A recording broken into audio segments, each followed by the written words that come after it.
And I think it is for some people, and I think the levels of vulnerability also is interesting because like you can be vulnerable and then not be vulnerable at certain other things. You know, being vulnerable doesn't mean that you have to share every waking emotion that goes through your body. Yeah.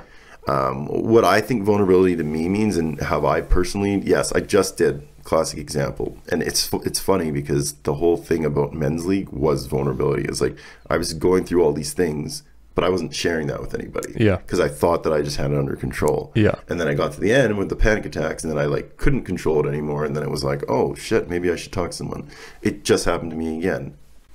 I just recently got a promotion at my day job, which comes with its own stressors. You know, I have to hire someone to do my old job. I've got to kind of learn these new tasks that I'm kind of not 100% familiar with.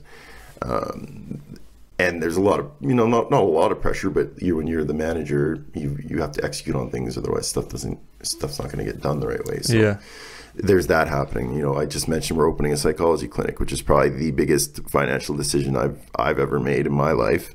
It's a pretty big, it's a risk, but it's something I'm passionate about. So we're doing that. So that comes with its own little bit of stressors and deliverables and buy-in. I mentioned I have 2 partners. You know, they have expectations on me. My day job has expectations on me.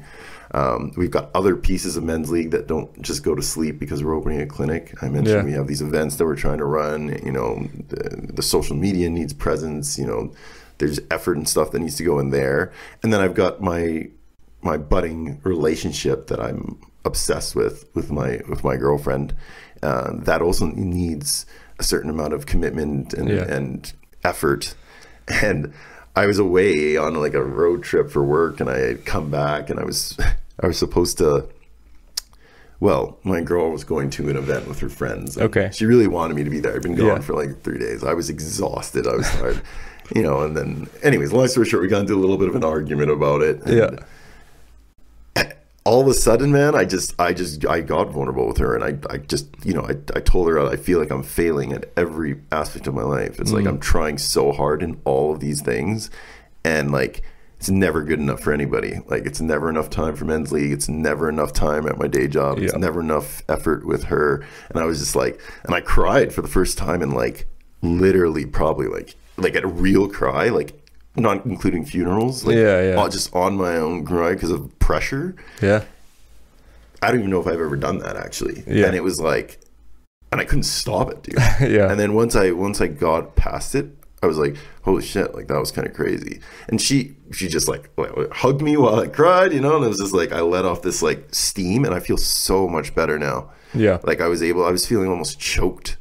But being vulnerable with her in that moment was massive for me, because then I was like, I got to like be my true self and just let out everything that I was going through, and it was, So I think vulnerability too, like something you just like I think really touched on, is being vulnerable as a man can really show you the relationships around you a lot too. We really did kind of graze over that with the sense of the community of like, you're gonna understand like the people in that community who you feel comfortable with, and that's going to open doors and shut doors to different relationships. Being vulnerable in a relationship like that and just being able to like talk about how you feel, you're going to know from their response how comfortable you can be around that person. And it really does, you know, whether it's a friendship, whether it's a partner, whether it's a family member, whatever the case might be, like you start to learn like who you can be vulnerable with. And I heard a term recently when I was talking about this, and it's vulnerability with boundaries, right? And the reason is, for me, like I sometimes struggle with, you know, wanting to be vulnerable, but also not wanting to be too vulnerable to the point where it becomes like, well, now I'm just complaining all the time, or giving that appearance of that. And so I think that really resonated with me anyways, this like vulnerability with boundaries, and just knowing like I'm going to be vulnerable when it feels right for me, but I don't have to be vulnerable all the time.